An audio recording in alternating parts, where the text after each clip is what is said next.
السلام علیکم ورحمۃ اللہ وبرکاتہ۔ ہمارے وہ بھائی اور بہن جو یوٹیوب کے ذریعے ہمارے اس چینل کو واچ کریں گے، آپ کے لیے بڑی دعائیں اور آپ کی خدمت میں گزارش ہے کہ اس بیان کو آپ لائک بھی کریں، شیئر بھی کریں، سبسکرائب بھی کریں اور بیل آئیکن کو ضرور کلک فرمائیں فار فیوچر نوٹیفیکیشنز۔ ہمارے وہ بہن بھائی، آج کا ٹاپک ہے 10th of Muharram and the love between آل رسول and صحابہ کرام رضوان اللہ علیہم اجمعین۔ ہمارے وہ بہن بھائی جو انبیاء کو بحیثیت بشر معصوم مانتے ہیں مگر بحیثیت نبی اور رسول معصوم نہیں مانتے، ایک تو ہماری آپ کو دعوت ہے اور دوسری ہماری ان بہن بھائیوں کو دعوت ہے جو آل رسول سے تو محبت رکھتے ہیں، اور ماشاءاللہ یہ بہت ہی اچھی بات ہے، آپ بہت اچھے لوگ ہیں ماشاءاللہ، آپ آل رسول سے محبت کرتے ہیں، مگر ہماری آج آپ کو دعوت ہے کہ جس طرح آپ آل رسول سے محبت رکھتے ہیں علیہ الصلوۃ والسلام، اس طرح صحابہ کرام سے بھی محبت رکھیے۔ یہ ہماری آج آپ کو دعوت ہے۔ ارلی 90s کی بات ہے کہ مجھے انارکلی لاہور میں ادارہ اسلامیات میں اکثر وہاں جایا کرتا تھا کتابیں خریدنے کے لیے، تو مجھے وہاں علامہ خالد محمود صاحب رحمۃ اللہ علیہ مل گئے، تو میں نے ان کی خدمت میں سلام عرض کیا۔ میں نے کہا حضرت آپ مولانا منظور چلوٹی صاحب کے ساتھ Islamic centre Washington D C میں تشریف لائے تھے اور اس ساجد نے آپ کا تعارف کروایا تھا، تو بڑے خوش ہوئے، مجھے اپنے ساتھ پہلے اپنے گھر لے گئے، پھر جامعہ اشرفیہ لاہور لے گئے اور وہاں 1 گھنٹہ انہوں نے اس عاجز کم علم کو یہ مسئلہ سمجھایا، مسئلہ عصمت انبیاء، کہ ہمارے اہل سنت والجماعت کے نزدیک جو انبیاء ہیں وہ بحیثیت بشر اور بحیثیت نبی اور بحیثیت رسول معصوم ہوتے ہیں، معصوم عن الخطا۔ کچھ ہمارے مسلمان بہن بھائی ان کا پوائنٹ آف ویو یہ ہے کہ وہ بحیثیت رسول اور نبی تو معصوم ہیں، بحیثیت بشر معصوم نہیں۔ تو علامہ خالد محمود صاحب رحمۃ اللہ علیہ کو بہت بلند مقام ہے،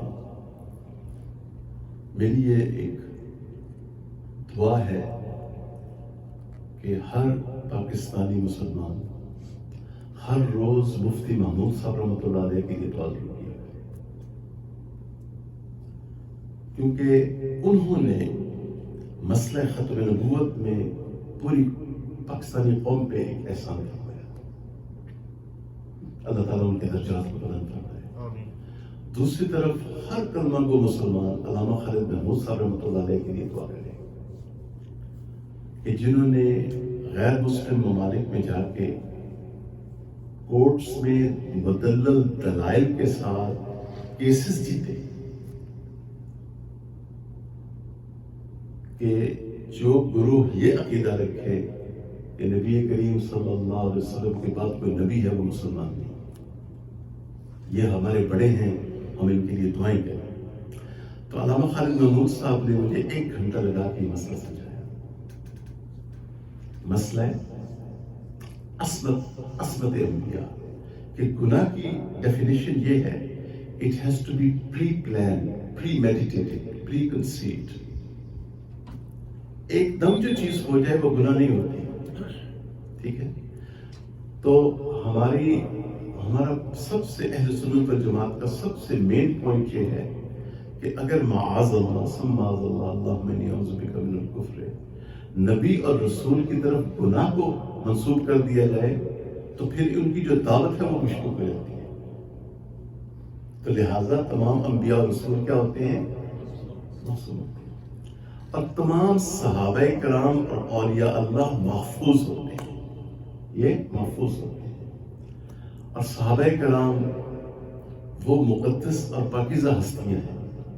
صحابہ کرام، تابعین، تبع تابعین، ائمہ اربعہ، فقہاء کرام، محدثین کرام، یہ وہ مقدس ہستیاں تھیں، یہ وہ پاکیزہ ہستیاں تھیں کہ جو عشاء کے وضو سے فجر کی نمازیں پڑھا کرتے تھے۔ جھوٹ اور فسق نام کی کوئی چیز ان کی زندگی میں نہیں تھی، اور کبھی گناہ ہو جاتا تھا تو وہ خود نبی رحمت صلی اللہ علیہ وسلم کی خدمت میں حاضر ہو کے عرض کرتے تھے، اللہ کے پیارے رسول صلی اللہ علیہ وسلم، ہم سے گناہ ہوا ہے، ہمیں پاک فرمائیے۔ تو بڑی مقدس ہستیاں تھیں۔ تو آج ہماری ان بہن بھائیوں کو یہ دعوت ہے جو آل رسول سے محبت کرتے ہیں کہ آپ جن بزرگ ہستیوں کے ذریعے قرآن ہم تک پہنچا، احادیث ہم تک پہنچی، انہی ہستیوں کے ذریعے تو اسلامی تاریخ ہم تک پہنچی۔ تو ہم ان کے لیے ایک حسن ظن رکھیں، اچھا گمان رکھیں، اور واقعی جب وہ زندہ تھے اللہ آسمانوں پہ ان سے راضی تھا، اور زمین پہ اللہ کے سچے اور پیارے رسول صلی اللہ علیہ وسلم سے راضی تھے انشاءاللہ۔ اعوذ باللہ من الشیطان الرجیم، بسم اللہ الرحمن الرحیم۔ یا ایہا الذین آمنوا استعینوا بالصبر والصلاۃ ان اللہ مع الصابرین۔ اے ایمان والو، صبر اور نماز سے مدد لیا کرو، بے شک اللہ صبر کرنے والوں کے ساتھ ہے۔ وَلَا تَقُولُوا لِمَن يُقْتَلُ فِي سَبِيلِ اللَّهِ أَمْوَاتٌ بَلْ أَحْيَاءٌ وَلَكِنْ لَا تَشْعُرُونَ۔ اور جو اللہ کی راہ میں شہید ہو جائیں، مارے جائیں، انہیں مرا ہوا نہ کہا کرو، بلکہ وہ زندہ ہیں، لیکن تمہیں ان کی زندگیوں کا شعور نہیں ہے۔ وَلَنَبْلُوَنَّكُمْ بِشَيْءٍ من الخوف والجوع ونقص من الأموال والأنفس والثمرات وبشر الصابرین۔ اور ہم تمہیں کچھ خوف اور بھوک اور مالوں اور جانوں اور پھلوں کے نقصان سے ضرور آزمائیں گے۔ وَلَنَبْلُوَنَّكُمْ، ضرور بالضرور تمہاری آزمائش کریں گے۔ اور اے میرے پیارے نبی صلی اللہ علیہ وسلم، آپ صبر کرنے والوں کو خوشخبری دے دیجیے۔ الذین اذا اصابتهم مصیبہ قالوا انا للہ وانا الیہ راجعون۔ اور جو لوگ جب کہ کوئی مصیبت پہنچتی ہے انہیں، تو کہتے ہیں ہم اللہ کے ہیں اور ہم اسی کی طرف لوٹ کر جانے والے ہیں۔ تو صبر کی سنتیں مندرجہ ذیل ہیں۔ Following are the sunnah of صبر۔ جب بھی کوئی مصیبت آئے، it doesn't have to be موت or death، کوئی بھی مصیبت آئے تو اس وقت ہمیں کیا پڑھنا چاہیے؟ انا للہ وانا الیہ راجعون۔ ہم ایک غیر مسلم معاشرے میں رہتے ہیں، آپ کو پتہ ہے کہ غیر مسلم لوگ جب کوئی چیز خلاف طبیعت واقعہ ہوتی ہے تو کچھ الفاظ کہتے ہیں اپنی فرسٹریشن کو ریلیو کرنے کے لیے، ٹھیک ہے نا؟ یہ تو ہمارے مشاہدے میں نہیں چاہیے۔ تو چونکہ اسلام دین فطرت ہے، تو اسلام کی تعلیمات یہ ہیں کہ اس وقت تم کیا کہو؟ انا للہ وانا الیہ راجعون۔ پھر نبی رحمت علیہ السلام کی یہ دعا، اللہم اجرنی فی مصیبتی واخلف لی خیرا منہا۔ اے اللہ، اس مصیبت پہ تو مجھے اجر عطا فرما اور اس کو تو ریپلیس فرما دے کسی بہتر چیز کے ساتھ، ٹھیک ہے؟ تیسری چیز یہ ہے کہ استعینوا بالصبر والصلاۃ، صبر اور نماز سے مدد۔ تو وضو کر لیا جائے، ٹھیک ہے نا؟ اگر بہنوں کسی بہن پہ کوئی پریشانی آئی اور وہ ایام میں ہے تو وضو تو کر سکتے ہیں، وضو کرنے کی تو کوئی ممانعت نہیں، وضو کر لیں۔ اور آپ نے محسوس کیا ہوگا، آپ سب ماشاءاللہ نیک لوگ ہیں، کہ جب ہم وضو کرتے ہیں تو ایک دم we feel like a different person۔ اور ایک آدمی اگر کثرت سے وضو کرے، انشاءاللہ اس کو کبھی ڈپریشن نہیں ہوگا۔ وضو ہی اگر وہ کر لیں، وضو اتنی بڑی نعمت ہے. اور پھر چند نوافل پڑھ لیں، ٹھیک ہے. پھر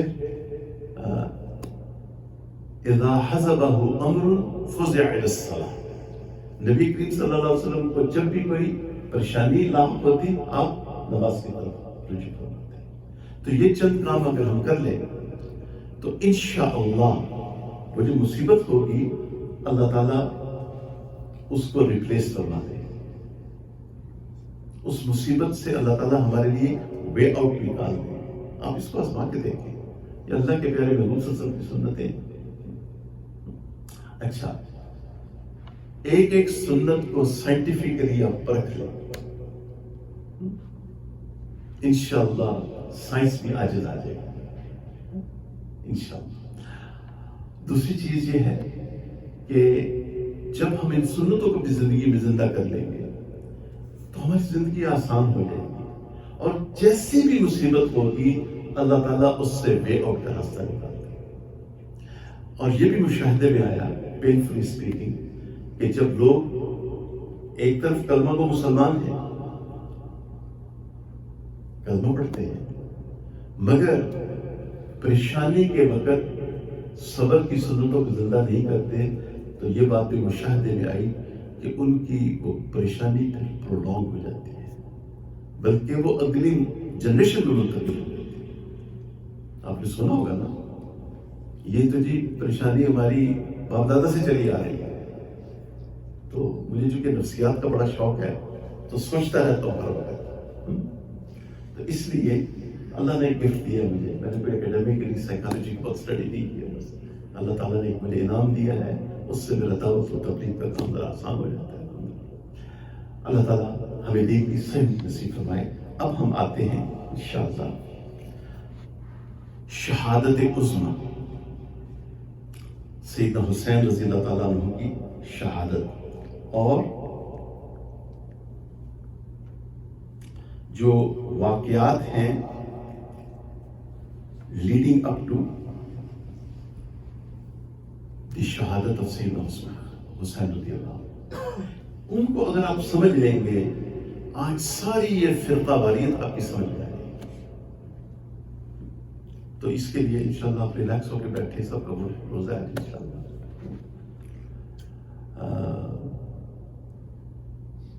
شاید کوئی ہے انتظام افطاری کا، آج میں نے خبر سنی ہے ادھر سے، تو انشاءاللہ میرا غالب گمان یہی تحقیق کر لیجیے گا.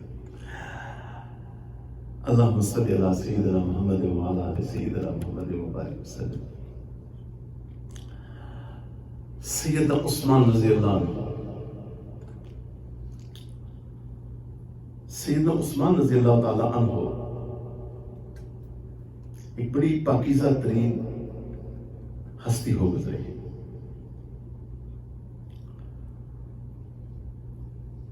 آپ